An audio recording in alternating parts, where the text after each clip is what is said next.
감사합니다. 사실은 여러분들 잘 모르시지만 최원근 목사님과 저는 신학교를 같이 다녔습니다. 같이 다녔는데 그때는 확실히 머리털도 덜 빠졌고 뭐 벗겨지거나 이런 것도 전혀 없었는데 오래간만에 만났어요. 만나서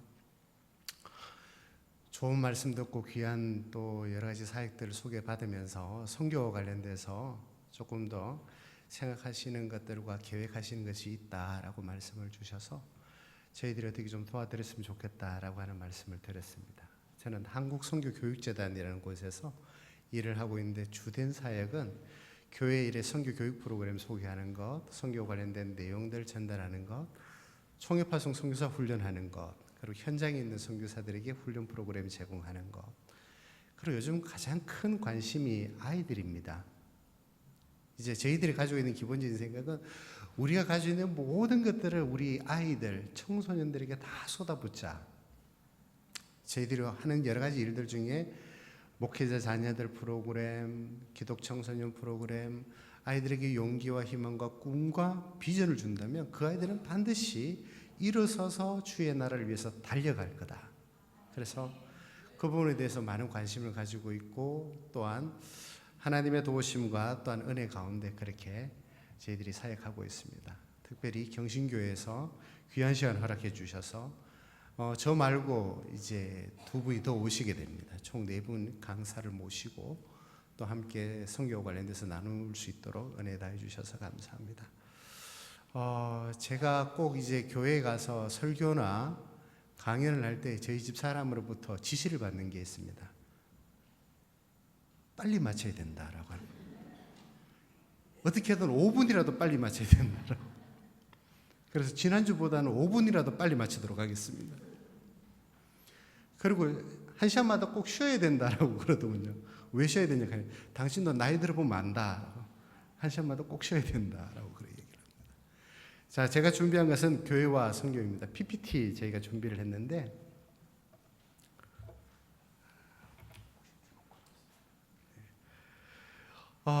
우리들은 사실 교회와 선교에 대해서 잘 알고 있습니다. 저 같은 사람이나 지난주에 오신 신방현 선교사님이 말씀하지 않으셔도 선교가 무엇인지 잘 알고 있습니다. 그렇죠? 사실 우리가 교회를 올 때 교회에 관련돼서 신학적으로 검증을 하고 교회가 무엇인가라고 하는 것을 아주 골똘히 생각하면서 사회학적 여러 가지 내용들을 첨가해서 평가하고 교회를 나오신 분은 아무도 없을 겁니다. 우리 삶의 현장과 그 주변에 있는 교회, 그래서 그 교회를 나왔죠. 교회 와보니 선교도 그렇습니다. 사실은 선교가 학문적으로 혹은 역사적으로 어떻게 발전하고 진행되고 그것을 알기보다도 먼저 교회가 하는 선교를 보았고 그 선교에 대해서 우리는 많은 이해를 가지고 있습니다. 그렇다면 그것이 잘못된 것입니까? 전혀 잘못되지 않았습니다. 이 말씀을 먼저 드리고 이제 조금 선교 관련된 말씀을 나누고자 합니다.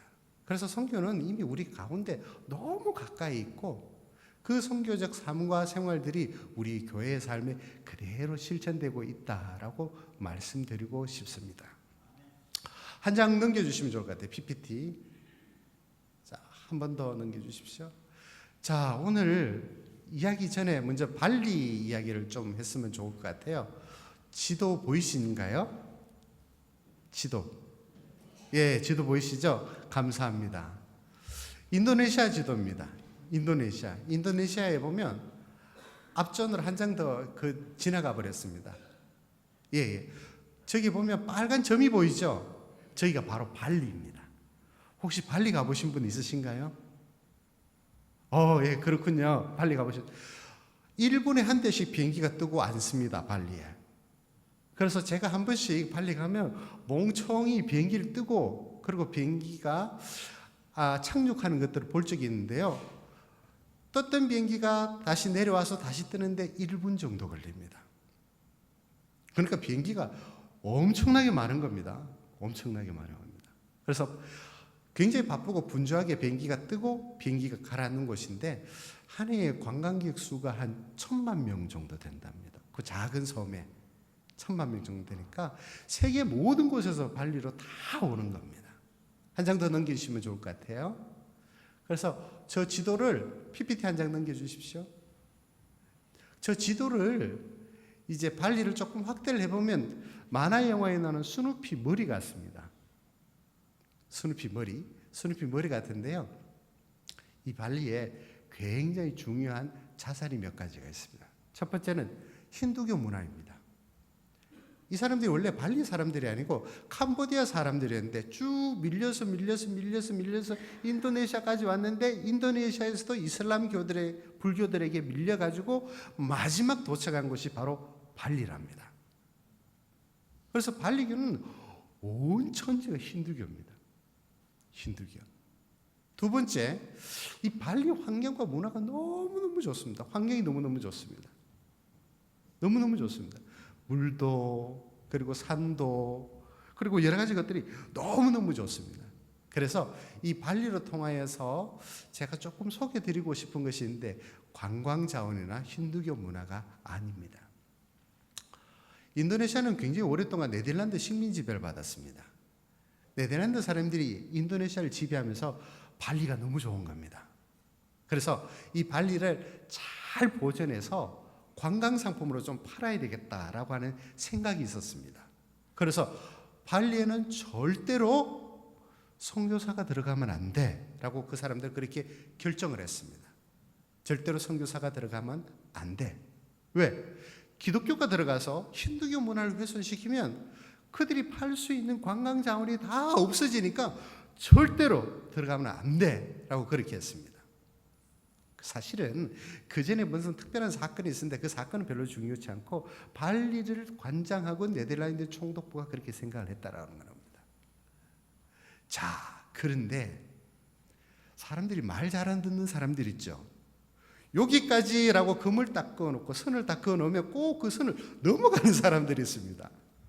절대로 들어가면 안 돼라고 했는데 네덜란드 개혁교회나 혹은 유럽에 있는 선교 교단들이 절대로 발리 들어가지 않았습니다.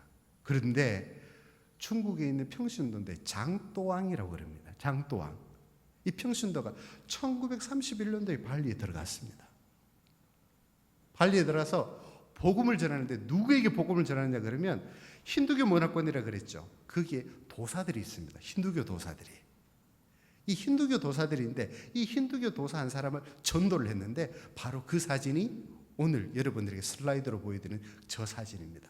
성경을 들고 있는 분이 중국 사람 장또왕, 평신도입니다. 그리고 허옇게 이제 옷을 입고 수염을 기르고 머리에 띠를 든 힌두교 도사 저분입니다.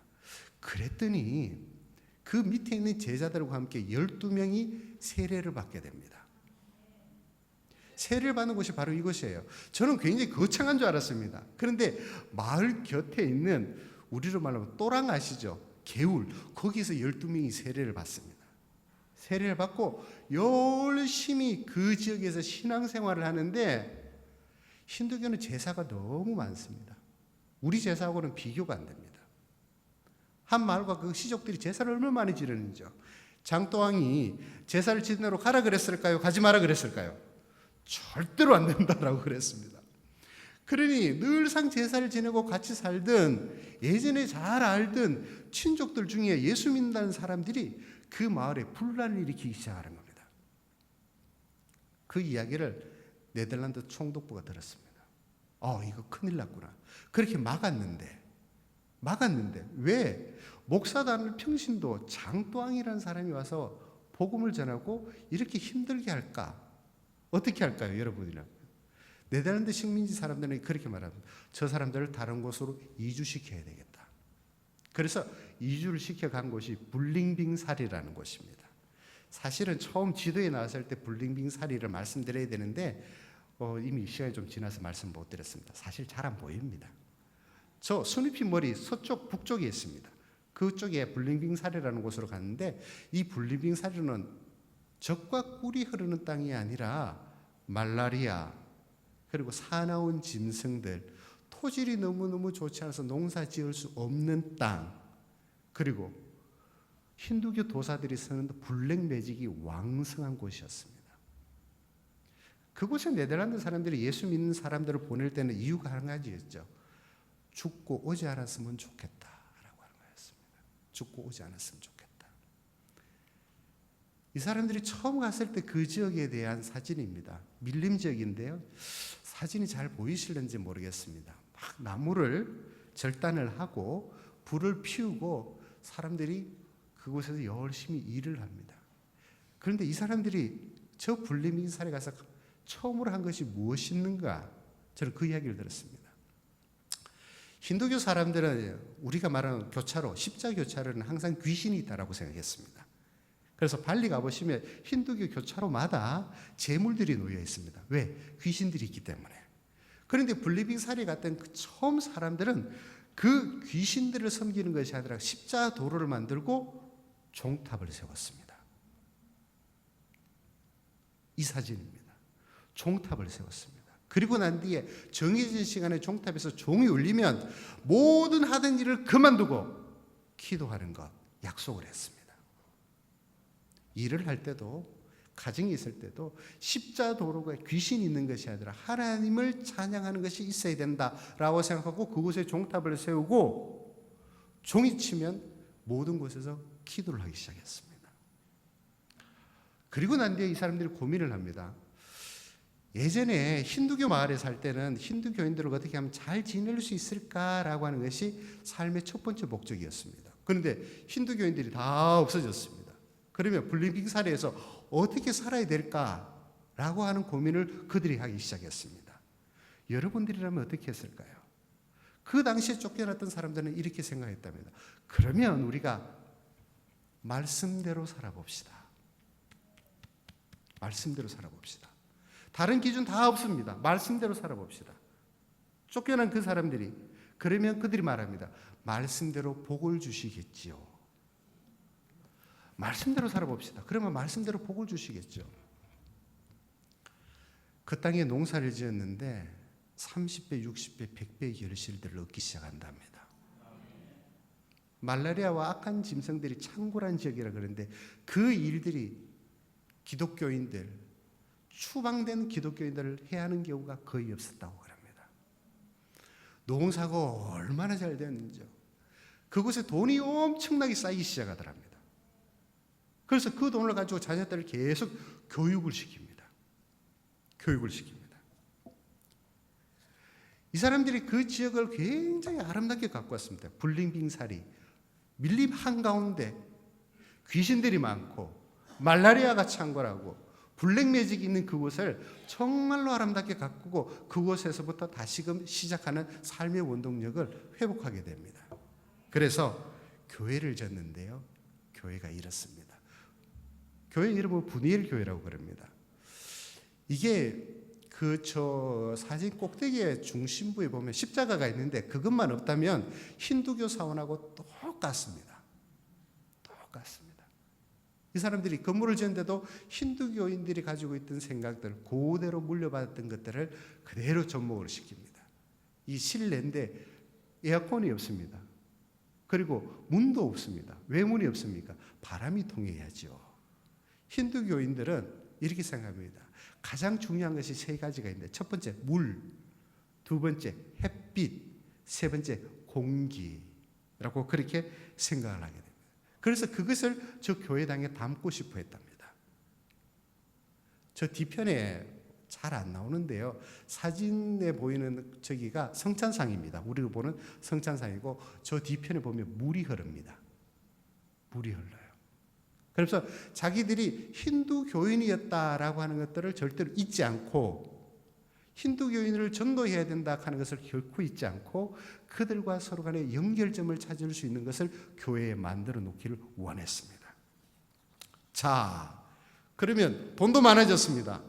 자녀들 공부도 굉장히 많이 시켰습니다. 그럼 어떻게 해야 될까요? 자신들이 추방된 곳에 교회를 세우는 것이 목표였습니다. 다 버리고 자신들을 박해하던 그곳에 교회를 세우는 것이 목표였습니다. 그래서 세운 교회가 이 교회입니다. 운딸 교회라고 밖에는 다 돌로 되어 있습니다. 운딸 교회. 그리고 여기 안에 예배당인데요. 여러분 그림이 잘 안 보이시지만 저 뒷벽면이 조각된 것으로 다 되어 있습니다. 돌로 조각을 했는데 예수님의 일대기를 다 조각해뒀습니다. 다 조각해뒀고요. 이분들이 발리 옷을 입고 발리 말로 예배를 드립니다. 왜? 그 사람들이 예수 믿어도 발리 사람이라는 것을 결코 포기한 적이 없다고 그럽니다. 제가 총회장님을 만나봤습니다. 발리교단 총회장님을. 이제 가운데 계신 분이 새카마신 분이 발리교단 총회장님이신데요. 이분이 한국에서 신학 석사를 하셨습니다. 그래서 한국 사람을 굉장히 좋아합니다. 굉장히 좋아합니다. 그래서 가운데 두 분이 있는데 가운데 한 분은 지난주에 오셔서 말씀 전해주셨던 신방현 선교사님, 그 가운데 옆에 있는 발리교단 총회장인데 그분은 말합니다. 발리교단에 교인이 몇 명 정도 됩니까? 라고 그랬더니 한 12,000명 정도 된답니다. 12,000명 같은 우리나라 초대형 교회 정도 되죠. 초대형 교회. 교회는 몇 개 정도 된다고 물어보니까 한 80여 개 정도 된다고 그럽니다. 그래서 목표가 2020년까지 2만 명 교인을 목표로 달려가고 있다라고 그렇게 말합니다. 그런데 놀라운 것이 하나 있습니다. 발리교단에서 설립한 학교가 몇 개인 줄 아십니까? 우리나라 12,000명 정도 되는 교회에서 학교들 가끔 설립하죠. 그러면 발리교단에서 학교를 설립했다면 몇 개 정도 될 것 같습니까? 13개입니다. 13개. 그 중에 대학교가 2개나 있습니다. 발리교단 총회장이 저희들을 운딸 교회로 안내하면서 그렇게 말합니다. 말씀을 철저히 가르치십시오. 그리고 그 말씀대로 살 수 있도록 하십시오. 그러면 하나님께서 그 자녀들에게 복을 주실 것입니다. 이게 선교지에서 일어나는 이야기입니다. 선교지. 한국의 어느 교회 훌륭한 목사님이 말씀하시는 것이 아니라 선교지 목사님이 말씀하시고 전체 교인이 12,000명 정도 되는 교단의 교단장이 말하는 내용입니다. 발리교단 교단장을 처음 만났을 때 말했습니다. 우리가 조금 도와드릴 수가 있는데 발리교단 필요한 것이 무엇이 있습니까? 라고 물었더니 발리교단 교단장이 웃으면서 그런 얘기는 하지 말고 우리가 뭘 도와줬으면 좋겠느냐고 그 얘기를 하시라고. 어디 가서든 돈 문제, 필요한 공급 문제 전혀 이야기하지 않습니다. 발리에 오셨으니까 우리 발리에서 무엇을 도와드리면 될까요? 그렇게 말합니다. 그 힘의 원동력이 어디서 올까요? 성경대로 가르치고 성경대로 살았다라고 하는 겁니다. 여러분들은 어떻습니까? 선교로 가시고 그것들을 준비하시면서 선교사를 파송하시면서 성경대로 사십니까? 성경대로 사십시오. 그렇다면 하나님께서 성경대로 복을 주실 것입니다. 선교라는 말은 영어로 미션이라고 그럽니다. 그런데 이 미션이라는 말이 원래는 라틴어에서 출발합니다. 라틴어에서 출발하는데 미트레라고 하는 말과 미시오라고 하는 동사에서부터 출발하는데요. 이 내용이 보내다라고 말하는 겁니다. 보내다. 사람을 보내다라고 할 때 보내다라고 하는 그 말에서 출발하는데요. 1492년은 세계사적으로도 굉장히 중요한 해지만 기독교 선교 역사에도 굉장히 중요한 해입니다. 1492년. 그 해는 콜럼버스가 아메리카 대륙을 발견한 때입니다. 그때부터 포르투갈과 스페인이 전 세계 식민지 확보 전쟁을 엄청나게 벌립니다. 그리고 두 나라가 전쟁 일보 직전까지 갈 때도 있었습니다. 그렇다면 그것에 중재자가 필요한데 그 중재자로 누가 등장하느냐 그러면 알렉산더 6세라는 분이 등장합니다. 근데요, 이 알렉산더 6세는 목회자들 혹은 교육자들의 부패 종합백화점입니다. 부패 종합백화점. 돈 문제, 여성 문제, 권력 문제, 심지어 자기 사생활 문제까지 엄청나게 많은데 이 알렉산더 6세가 하나 잘한 것이 있는데 협상을 그렇게 잘합니다. 하기사 똑똑하고 협상을 잘하니까 그 많은 치부들이 드러나지 않았겠죠. 협상을 해서 두 나라가 간신히 전쟁을 모면하게 됩니다. 포르투갈과 스페인이. 그리고 난 뒤에 알렉산더 6세는 이 두 나라가 선교를 어떻게 해야 되느냐라고 하는 문제를 가지고 포고령을 내리게 됩니다. 잘 안 보이실 것 같아서 제가 읽어드리겠습니다. 그곳 섬들과 대륙에 거주하는 백성들을 그리스도인의 신앙으로 돌아오게 할 것과 무엇입니까? 개종이죠. 그리스도의 신앙으로 돌아오게 할 것과 또 토착인들을 훌륭한 도덕과 가톨릭 신앙으로 교도할 수 있는, 이 무슨 말입니까? 문명화를 시켜야 된다라고 하는 겁니다. 현명하고 정직하며 하나님을 두려워하는 덕망 있는 사람을 그 땅에 뭐 해야 된다? 보내야 된다. 선교는 여기서부터 출발했습니다. 근대 선교는. 그래서 선교의 가장 큰 핵심은 다른 것이 아니었습니다. 개종과 문명화입니다. 여러분들이 생각하는 선교는 어떤 그림입니까? 개종시키는 것? 아니면 학교, 병원, 뭐 좋은 시설들을 만들어서 그 사람의 삶을 조금 더 윤택하게 하는 것? 이 두 개의 범위와 다른 것들을 혹시 가지고 계신 분이 있습니까? 이것은 1493년도에 알렉산더 6세가 내려 포고령이 한 내용입니다. 그 내용 속에 담겨있는 선교적 내용과 그 의미들이 아직도 우리가 생각하는 선교의 범위에 녹아들어 있다라고 하는 그 내용입니다.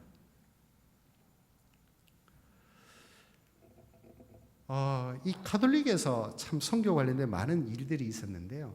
프로파간다라고 합니다. 이 말은 우리가 말하는 선전 혹은 뭐 선동 이런 이야기 들어보셨죠? 선전, 선동. 거기에 나오는 그 프로파간다입니다. 선전. 이 이야기가 공산주의자들이 먼저 말을 만든 것이 아니라 선교를 어떻게 해야 되는가라고 하는 것을 회의를 통해서 결정했는데 그 회의의 이름이 바로 프로파간다였습니다. 그래서 선교란 건 무엇이냐? 사람을 잘 설득시켜서 기독교인 만드는 거야 라고 그렇게 말합니다. 속된 말로 꼬셔서 기독교인 만드는 것이 선교라고 말하는 것입니다. 그런데 이 프로파간다가 얼마 지나지 않아서 대학이 되는데 그 대학이 아직도 로마에 있습니다. 선교란 무엇이냐? 사람을 잘 구워 삶아가지고 잘 구워 삶아서 그 사람을 기독교인 만드는 거야 라고 그렇게 말합니다. 혹시 선교를 그렇게 생각하시는 분 있으십니까? 그런데 이 프로파간다는 누구나 할 수 있는 것이 아니죠. 특별히 훈련받은 사람들이 할 수 있는 겁니다. 어떤 훈련? 대학을 나와야 된다라고 하는 겁니다. 두 번째, 헌신된 사람이 있어야 된다라고 하는 겁니다. 그런데 이 헌신된 사람과 관련된 내용은 캐톨릭에만 속한 내용이 아니라 개신교에도 똑같이 적용되었습니다. 지금 그림에 나오는 분이 윌리엄 캐리라는 근대 선교의 아버지라고 하시는 분인데 최초의 개신교 근대 선교사입니다. 이분이 인도 선교를 시작하시면서 본인의 인도 선교를 지원하는 그룹들을 향하여서 이렇게 말합니다. 누구든지 와서 선교의 일을 할 수 있는 것이 아니라 헌신되고 소명이 있는 사람들이 일을 해야 된다. 만약에 그 사람이 헌신되지 않거나 소명이 없다면 그 사람들이 그 일을 감당할 수 없도록 해라 라고 그렇게 말을 합니다. 자, 그렇다면 선교는 개종, 설득, 문명화, 헌신된 사람, 소수의 사람, 그 사역으로 지금까지 쭉 흘러져 내려왔습니다. 근데 과연 그 내용이 우리가 역사적 사건으로 알고 이해하고 하는 것이 아니라 성경이 무엇이라고 말씀하시는지 그 말씀을 통해서 선교를 한번 들어가 볼 필요가 있다라고 하는 생각을 사람들이 가지기 시작합니다. 그랬더니 사람들이 놀라운 것들을 발견하게 됩니다. 그것은 무엇입니까? 선교의 시작은 바로 하나님이었다라고 하는 겁니다. 하나님이었다. 제가 이 내용이 사실은 조금 많은 내용인데 줄이다 보니까 내용을 다 담지를 못했어요. 창세기 1장 1절 혹시 외우시는 분 있습니까? 다 외우시죠? 태초에 하나님이 천지를 창조하시니라. 창조 세계는 선교하시는 선교의 자리입니다. 그리고 선교를 누가 하십니까? 하나님이 하신다라고 하는 겁니다. 그렇다면 선교란 것은 무엇이냐? 하나님이 하나님 되신다라고 하는 것들을 세상에 알리는 작업이다. 사람들이 그렇게 생각했습니다. 그래서 우리가 한번 그렇다면 주님께서는 뭐라고 말씀하시는지 한번 살펴볼까요?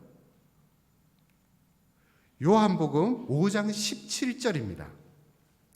예수께서 그들에게 이르시되 내 아버지께서 이제까지 일하시니 나도 일한다 하시매. 주님의 말씀입니다. 하나님께서 지금까지 창조 세계에 일을 하고 계시다라고 하는 겁니다. 그리고 하나님을 알리시고 계시다라고 하는 겁니다. 그래서 예수님께서 일을 하신다라고 하는 그 내용이 오늘 요한복음 5장 17절에 나와 있는 내용입니다. 선교는 사람이 하는 것이 아니라 하나님이 하시는 것이었습니다. 우리는 그것을 잘 몰랐어요. 왕이 하는 줄 알고, 헌신된 소수의 사람들이 하는 줄 알고, 특별히 감동을 받은 아주 신실한 사람이 하는 줄 알았는데 하나님이 하시는 일이다라고 하는 놀라운 일에 접어들기 시작합니다. 그렇다면 하나님께서 어떻게 선교하시는가, 대표적인 것을 한번 볼까요? 자, 오늘 우리가 자세히 읽어야 될 본문이 하나 있는데요. 창세기 12장 1절에서부터 3절까지의 내용입니다. 창세기 12장 1절에서부터 3절까지의 내용입니다. 제가 읽어드리겠습니다. 여호와께서 아브라함에게 이르시되 너는 너의 고향과 친척과 아버지의 집을 떠나 내가 내게 보여줄 땅으로 가라. 내가 너로 큰 민족을 이루고 내게 복을 주어 내 이름을 창대하게 하리니 너는 복이 될지라. 너를 축복하는 자에겐 내가 복을 내리고 너를 저주하는 자에게는 내가 저주하니 땅의 모든 족속이 너로 말미암아 복을 얻을 것이라 하신지라. 근데 아브라함은 말이죠, 노아의 후손이었습니다. 정말로 중요한 것이 하나 있는데 바벨탑을 만든 사람의 후손이었습니다. 바벨탑을 만든 사람의 후손이었습니다. 하나님께서 아브라함에게 찾아오시기 전에 아브라함이 하나님을 알았을까요? 몰랐습니다. 그런데 하나님께서 그를 은혜로 찾아오셨습니다. 그에게 복을 주십니다. 왜? 아브라함 혼자 잘 먹고 잘 살고 자손 많이 낳으라고요? 아닙니다. 그로 말미암아 모든 족속이 복을 받아야 되기 때문에 그렇습니다. 하나님께서 여러분들에게 복을 주셨습니다. 그 복을 통해서 여러분들이 50평짜리 집 사고 100평짜리 집 사고 2억 가는 자동차 사고 좋은 집 사고 통장에 엄청난 돈 넣고 그것을 위해서 여러분들에게 복을 주셨을까요?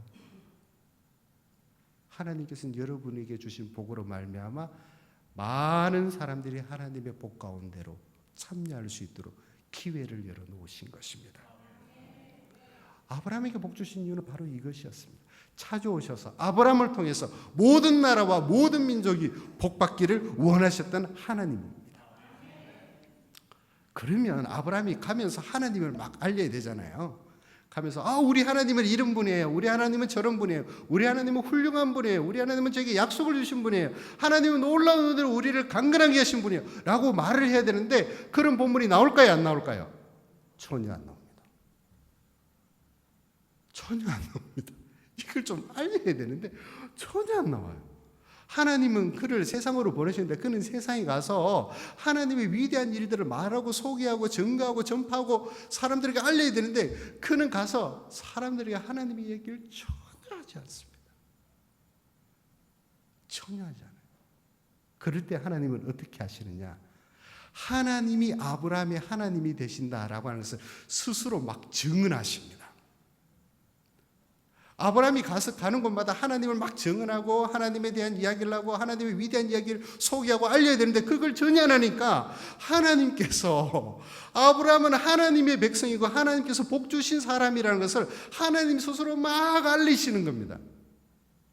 그 본문의 내용이 옆절에 나오는 파란 글씨를 써 있는 본문의 내용입니다. 댁에 가시면 한번 찾아서 읽어보시면 좋을 것 같아요. 보내셨는데 보내신 사람이 아무 말도 안 하니까 하나님이 스스로 하나님 되심을 말하고 계시더라는 것입니다. 보내셔서 세상 모든 사람들이 하나님의 위대한 역사에 참여하기를 기대하십니다. 그런데 하나님은 그보다 더욱 큰 그림을 우리에게 보여주십니다. 뭡니까? 세상, 지구죠. 세상에 있는 모든 나라와 민족들이 하나님 앞에 예배하기를 기대하고 계신다라고 하는 겁니다.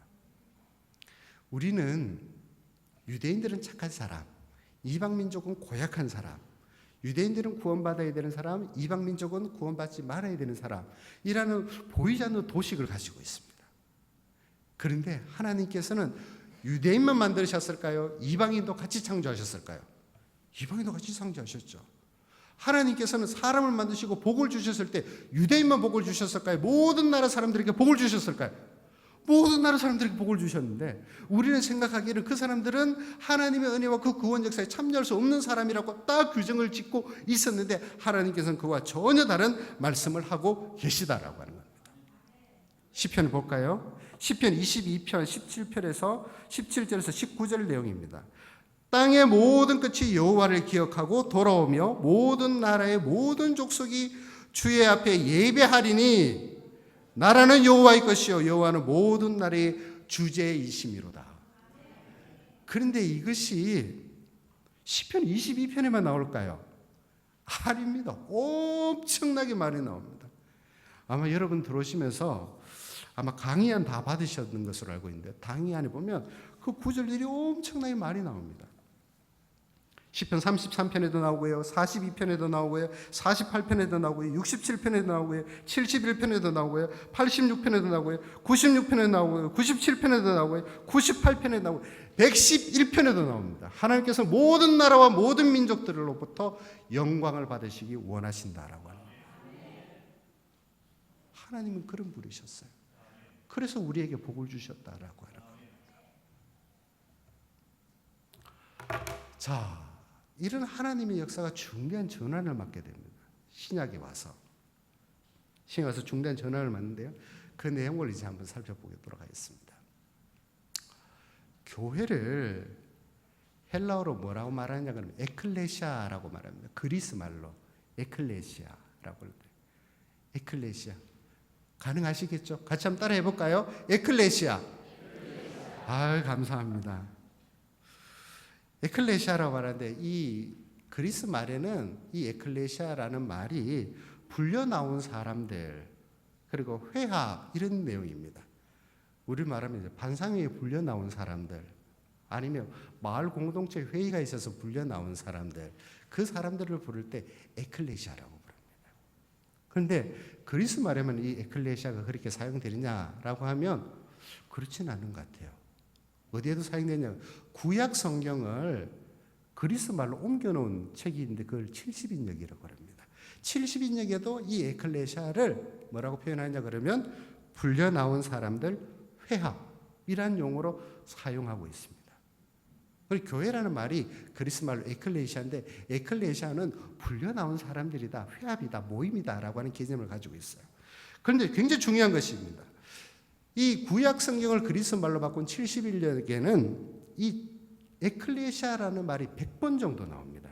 이건 제 말이 아니고 한스 퀸이라는 굉장히 유명한 신학자가 조사를 해보니까 100번 정도 나옵니다. 그런데 이 에클레시아가 구약 성경에는 어떻게 쓰여지냐 그러면 그 앞에 접두사가 들어가더라는 겁니다. 그 말 앞에 수식어구가 들어가더래요. 수식어구로 무엇이 들어가느냐 그러면 주님으로 하나님으로 라고 하는 말이 들어가기 시작하더라는 겁니다. 그래서 에클레시아라는 말이 무슨 말이냐 그리스 사람들을 불려 나온 사람들을 회합이라고 하는데 그 회합자가 누구냐라고 하는 것을 구약 성경은 말하고 있는데 그건 바로 하나님이라고 하는 겁니다.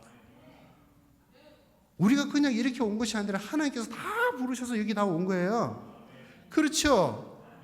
그냥 그렇게 온 것이 아니라 하나님께서 다 부르셨어요. 다 부르셔서 이곳에 채우시고 하나님의 위대한 일들을 보여주신다라고 하는 겁니다.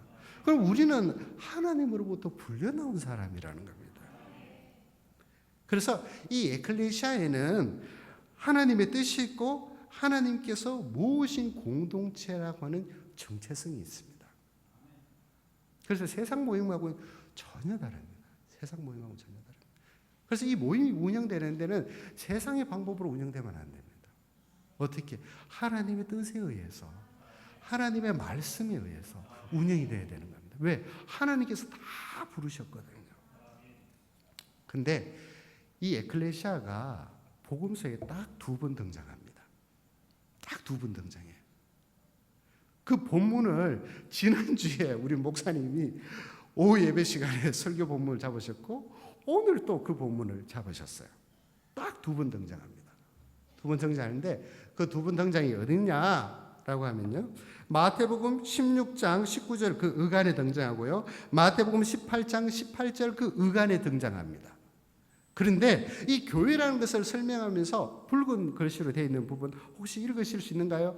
두 개의 본문을 설명하시면서 교회를 말씀하신 주님께서 그 교회의 위치와 정체성에 대해서 거의 비슷한 용어로 말씀하고 계신다라고 하는 겁니다. 그 내용이 무슨 말이냐? 땅에 있지만, 교회가 땅에 있지만 땅에 있는 교회로 끝나는 것이 아니라 이 교회가 하늘과 연결되어서 땅에 있는 이야기들과 하늘에 있는 이야기가 서로 만나서 주의 뜻을 사람들에게 알리는 것이 바로 교회다라고 주님께서 말씀하신다라고 하는 겁니다. 그렇다면 우리는 사실은 땅에 있지만 어디 시민입니까? 천국 시민이라는 거예요. 우리가 하는 기도를 누가 들으세요? 하나님께서 다 듣고 계십니다. 우리가 하는 일을 누가 잘하세요? 하나님께서 이미 다 알고 계십니다. 하시고자 하시는 일들을 하나님께서 교회를 통해서 나타내 보이시고 교회가 하는 그대로 하나님께서 그 모든 일들을 열어가신다라고 하는 것이 주님께서 말씀하셨던 그 본문입니다. 자, 그렇다면 오늘 우리가 중요한 본문을 하나 읽어야 되는데요. 그 본문은 요한복음 20장 21절 말씀입니다. 요한복음 20장 21절 말씀. 예수께서 또 이르시되 너희에게 평강이 있을지어다. 아버지께서 나를 보내신 것 같이 나도 너희를 보내노라. 그렇다면 예전에 하나님께서 아브라함을 선택하셔서 보내셨던 것 같이 오늘에서는 하나님께서 교회를 선택해서 보내신다라고 하는 생각에 이르러야 됩니다. 하나님께서 예수님을 세상에 보내셨고 예수님이 다시 세상에서 제자들과 교회를 세상으로 보내신다라고 하는 내용이 바로 오늘 우리가 읽었던 요한복음 20장 21절의 말씀입니다. 그림을 한번 볼까요? 하나님이 계셨어요. 하나님은 선교하시는 분이라 그러셨죠. 그 하나님께서 창조된 세상에 예수님을 보내셨습니다. 창조된 세상으로 예수님을 보내셨어요. 그리고 난 뒤에 예수님은 그 창조된 세상에 교회와 제자들을 보내십니다. 그렇다면 이 교회는 하나님께서 선교하시고자 하시는 선교의 기구가 되는 것입니다. 중요한 성경 말씀들이 몇 가지가 있는데요. 첫 번째, 요한복음 20장 21절 예수님께서 하나님의 보내심을 받아 이 세상에 오셨다라고 하는 것과 하나님께서 왜 예수님을 이 세상에 보내셨습니까? 라고 했을 때 그 대답은 요한복음 3장 16절이죠. 사랑이라는 겁니다. 세상을 사랑하셨다는 겁니다. 그리고 난 뒤에 그 세상 가운데 하나님께서는 교회를 세상에 보내신다라고 말씀하십니다. 하나님께서 예수님을 보내심 같이 예수님은 제자들, 교회를 세상으로 보내신다. 그런데 굉장히 중요한 내용이 바로 그 다음 나오는 내용입니다. 20장 22절 보내심에는 성령님의 역사와 연결되어 있다. 주님께서 제자들을 보내실 때 돈을 많이 주고 야 이거 가져가서 꼭 선교 사업에서 먹을 것도 먹고 입을 것도 입고 잘 때 쓰고 뭐 여비하고 그렇게 돈을 주셨을까요? 아니면 무엇인가 모든 것을 통과할 수 있는 프리패스 그 권한을 주셨을까요? 뭘 주셨습니까? 성령을 주셨습니다. 성령을 주셨습니다. 이건 굉장히 중요한 의미입니다. 자, 그래서 교회는 본질적으로 선교적입니다. 그것은 하나님의 구속적인 통치가 인간의 역사를 뚫고 들어왔다는 사실을 세상에 전하기 위해서 하나님께서 성령을 통해 교회를 부르시고 성령을 통해 교회를 창조하시고 성령을 통해 교회에다가 그 권한을 위임하셨습니다. 오늘 성령 강림주일이죠. 성령이 놀라운 역사가 우리 경신교회와 함께하기를 소망합니다. 성령은 바로 성령으로부터 함께하신다. 자, 성령과 관련돼서 제가 구약에 관련된 내용을 말씀하시면서 하나님께서는 보내셨죠. 세상으로 하나님의 사람을 보내시고 그리고 세상 많은 사람들이 하나님으로 돌아오고 그걸 기대하신다라고 말씀드렸지 않습니까? 그렇다면 구약에만 그런 것일까요? 아닙니다. 신약에도 그렇습니다. 그 내용을 이제 한번 살펴볼 예정입니다. 마태복음 4장 23절에서부터 25절까지 내용. 이 내용은 굉장히 중요해서 우리가 천천히 한번 읽어봤으면 좋겠습니다. 예수께서 온 갈릴리에 두루 다니사 그들의 회당에서 가르치시며 천국 복음을 전파하시며, 자, 예수님께서 먼저 나가셨습니다. 두루 다니셨죠. 다니시면서 천국 복음을 전파하셨습니다. 백성 중에 모든 병과 모든 약한 것을 고치시니 그의 소문이 온 수리아에 퍼진지라.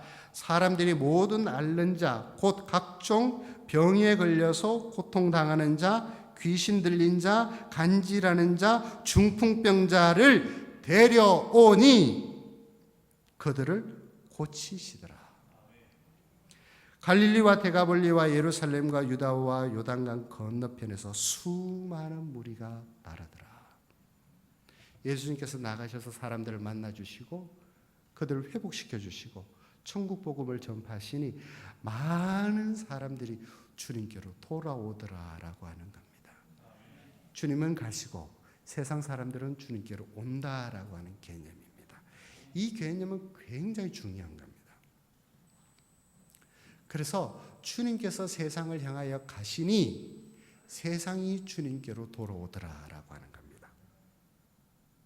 이것을 교회의 선교로 다시 한번 접목시켜 볼까요?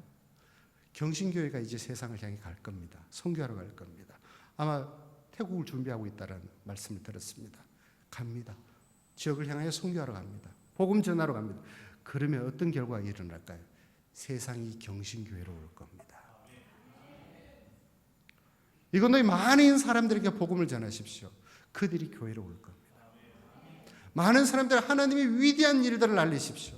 그러면 그 사람들이 하나님의 더 놀라운 일들을 보기 위해서 교회로 오게 될 겁니다. 그리고 그 많은 사람들이 교회에서 뭘 할까요? 하나님을 예배할 것입니다. 그래서 교회와 선교는 굉장히 단순합니다.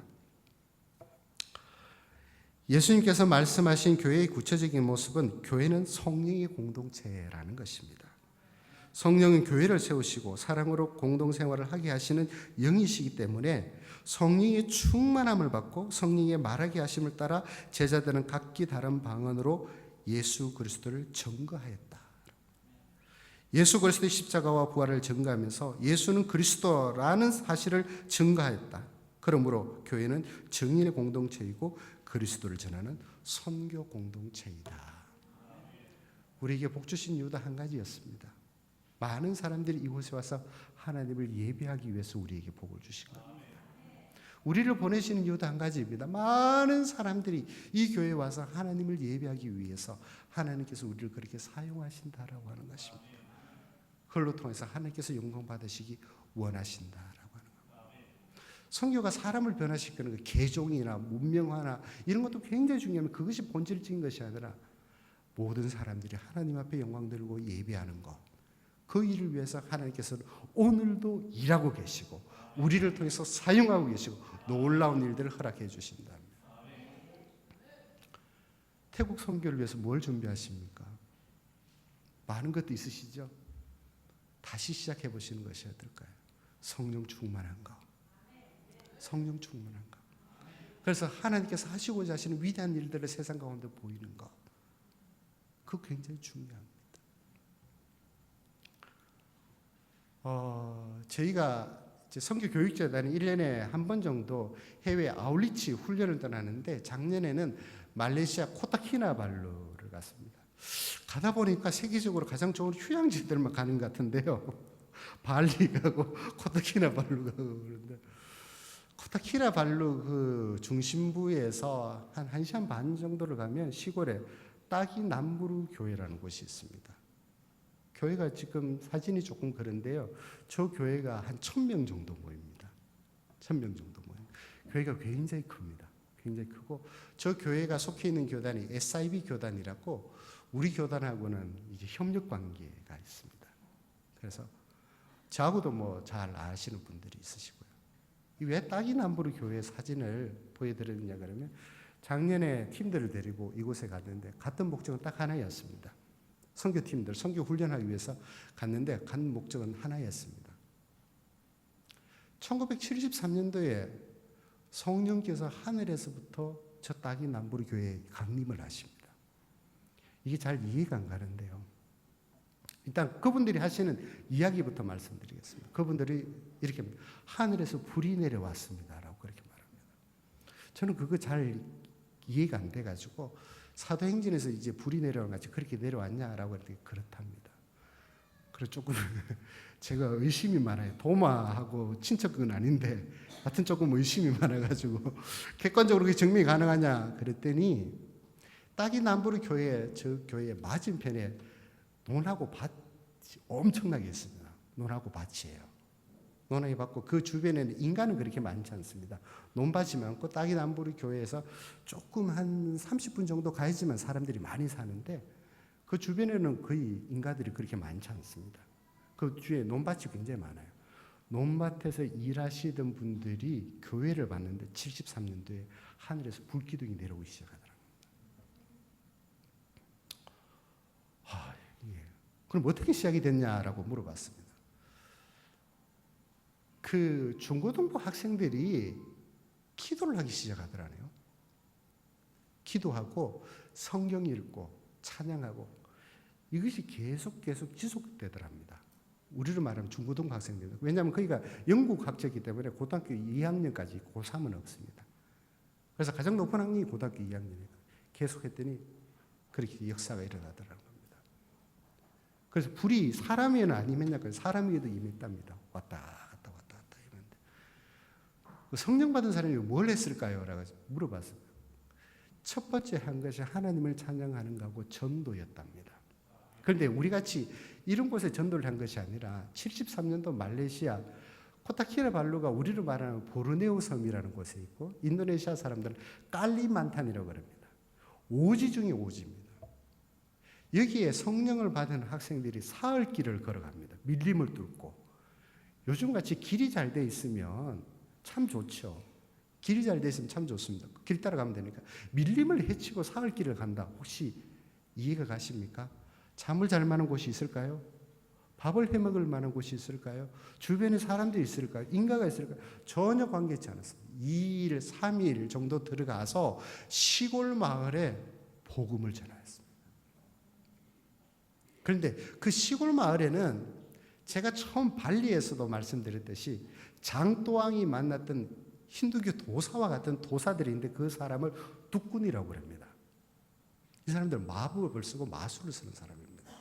둑군의 악한 영의 힘이 얼마나 강하냐 그러면 새가 날아갈 때 둑군이 손가락질로 새를 막 가리키면서 저주하면 그 새가 뚝 떨어진다고. 뚝 떨어져 죽는다네요. 고등학교 아이들이 자기 마을에 와서 예수 그리스도를 전하니까 둑군이 그 고등학교 아이들을 데리고 사흘 동안 계속 저주를 하기 시작합니다. 죽으라고.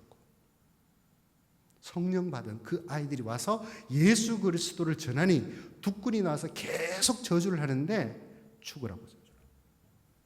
죽었을까요? 살았을까요? 살았죠. 죽으면 말이 안 되겠죠. 왜? 하나님은 진짜시니까. 하나님은 정말로 하나님이시니까. 둑군이라고 하는 그 귀신의 앞잡이가 손가락으로 뭘 한다고 해서 그 하나님이 역사를 변개시킬까요? 전혀 그렇지 않죠. 그 마을 모든 사람들이 주님께로 돌아오기 시작합니다. 그래서 저 교회가 1000명 정도 모인답니다. 담임 목사님이 좀 시골스러우세요. 담임 목사님 가운데 서신 분이 담임 목사님이고 얼굴을 가리신 분이 말레이시아 선교사님인데 말레이시아가 이슬람 지향 국가입니다. 그래서 선교사가 입국이 안 됩니다. 입국이 안 돼서 외부에 나가면 곤란한 문제가 있어가지고 이렇게 가렸는데 선교사님은 훨씬 저보다 잘생겼습니다. 잘생겼고요.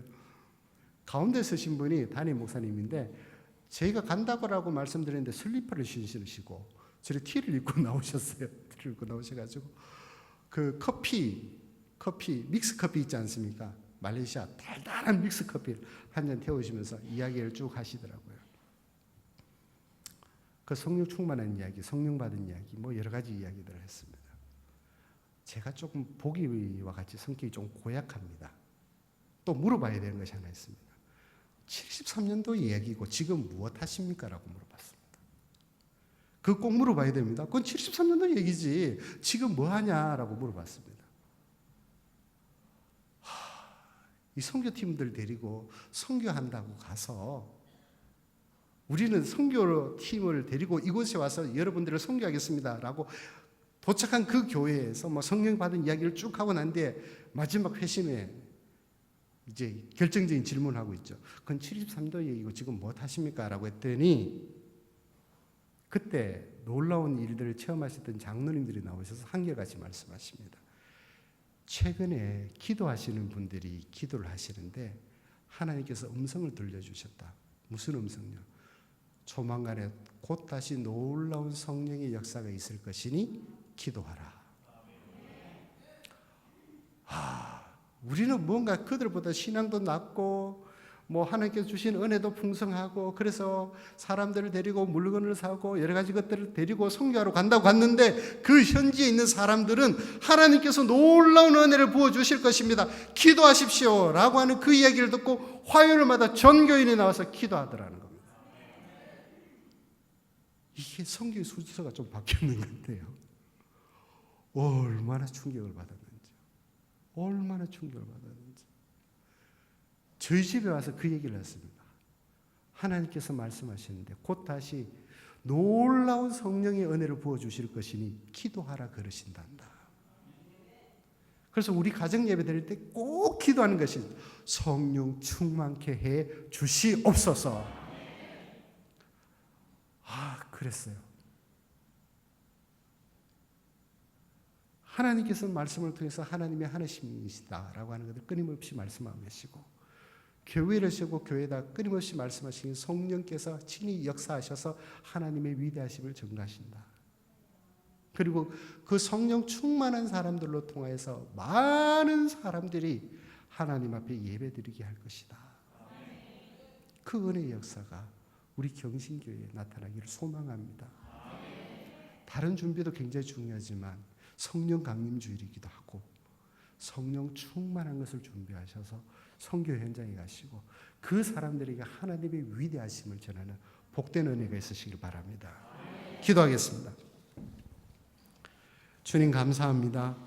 은혜 다해 주셔서 새로운 놀라우신 사실과 또한 능력들을 말씀을 통해서 깨닫게 해 주시니 감사합니다. 주의 말씀을 힘입고 또한 그 말씀을 의지하여서 주의 뜻을 이루는 경신교회가 될 수 있도록 성령 충만케 하여 주옵소서. 감사드리고 예수님 이름으로 기도드리옵나이다. 아멘.